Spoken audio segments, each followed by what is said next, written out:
মহান শহীদ দিবস ও আন্তর্জাতিক মাতৃভাষা দিবস নর্দাম্পটনে যথাযোগ্য মর্যাদায় পালিত হয়েছে। নর্দাম্পটনে Bangladeshi association of Bangla school যৌথভাবে এই অনুষ্ঠান আয়োজন করে। বিস্তারিত জানাচ্ছেন এহসানুল ইসলাম চৌধুরী শামীম।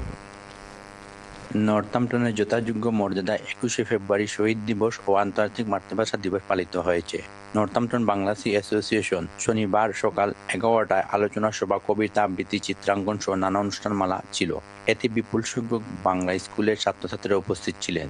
জাতীয় সঙ্গীতের মাধ্যমে দিবসের অনুষ্ঠানের সূচনা হয়। আলোচনা সভায় সর্বক্ষেত্রে বাংলা ভাষার শুদ্ধ চর্চার উপর গুরুত্ব আরোপ করে 52 ভাষা আন্দোলনের শাহাদত বরণকারী শহীদদের আত্মার মাগফিরাত কামনা করা হয়। এতে উপস্থিত ছিলেন ইকবাল খান, মুজাহিদ খান, আব্দুল মতিন, ইশরাফ আলী, লিটন, এম.এ. ফাত্তা চৌধুরী, ফয়সল ও সালাম।